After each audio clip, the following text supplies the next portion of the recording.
Hello दोस्तों, आप सभी का हमारे YouTube चैनल स्टडी टून्स में स्वागत है। इस चैनल के माध्यम से हम आपको 3D वीडियो के जरिए एजुकेशनल कंटेंट देते रहेंगे, तो हमारे YouTube चैनल को सब्सक्राइब, वीडियो को लाइक और शेयर करना न भूलें।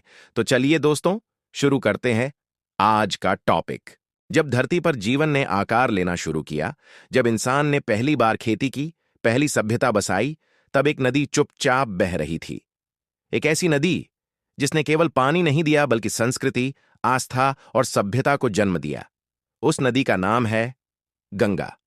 गंगा केवल एक नदी नहीं है, यह भारत की आत्मा है। यह मां है जो बिना थके, बिना रुके हजारों सालों से इस देश को जीवन देती आ रही है। गंगा का जन्म हिमालय की बर्फीली चोटियों में होता है। उत्तराखंड के गंगोत्री हिमनद से निकलने वाली यह पवित्र धारा पहले भागीरथी कहलाती है। किंवदंती है कि राजा भगीरथ ने हजारों वर्षों तक कठोर तपस्या की ताकि गंगा स्वर्ग से धरती पर उतर सके। देवताओं ने चेतावनी दी थी, गंगा का वेग धरती सहन नहीं कर पाएगी। तब भगवान शिव ने अपनी जटाओं में गंगा को समाहित किया और धीरे धीरे उसे धरती पर प्रवाहित किया। यही कारण है कि गंगा को स्वर्ग से उतरी नदी कहा जाता है। देवप्रयाग में भागीरथी और अलकनंदा मिलती हैं और वहीं एक नया नाम जन्म लेता है, गंगा। गंगा की यात्रा लगभग 2525 किलोमीटर लंबी है। यह हिमालय की ऊंचाइयों से उतरकर उत्तर भारत के विशाल मैदानों में फैलती है। उत्तराखंड, उत्तर प्रदेश, बिहार, झारखंड, पश्चिम बंगाल, इन सबको जीवन देती हुई गंगा अंत में बांग्लादेश पहुंचती है और बंगाल की खाड़ी में खुद को समर्पित कर देती है। यह यात्रा केवल दूरी की नहीं, यह यात्रा सभ्यता की है। गंगा के किनारे भारत के सबसे प्राचीन और पवित्र नगर बसे हैं।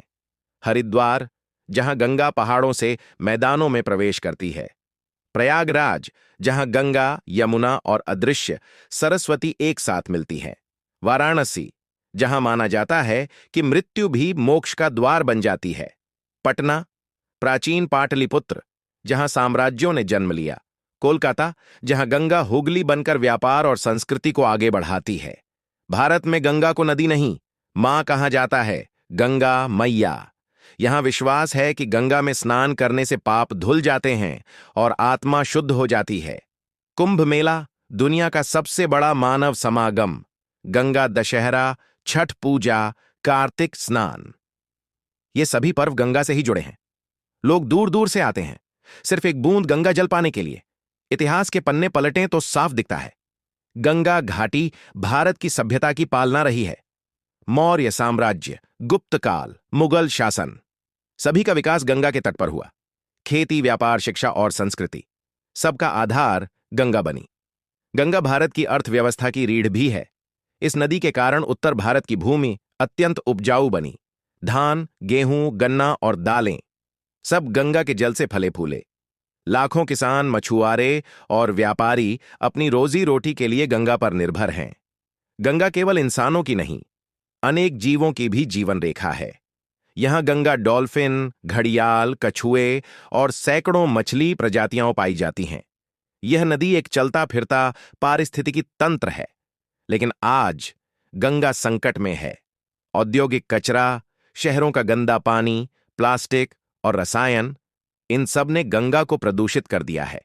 कई स्थानों पर गंगा का जल पीने योग्य नहीं रहा। जिस नदी को हम मां कहते हैं, उसी मां को हमने बीमार कर दिया। सरकार ने नमामि गंगे जैसे अभियान शुरू किए हैं। नालों की सफाई, सीवेज ट्रीटमेंट, घाटों का पुनर्निर्माण, ये सभी उम्मीद की किरण हैं। लेकिन सच्चाई यह है, जब तक हर नागरिक अपनी जिम्मेदारी नहीं समझेगा, गंगा को बचाया नहीं जा सकता। गंगा हमें एक गहरा संदेश देती है, बहना सीखो, देना सीखो और बिना शर्त जीवन देना सीखो। यदि गंगा नहीं रही तो केवल एक नदी नहीं, भारत की आत्मा कमजोर हो जाएगी।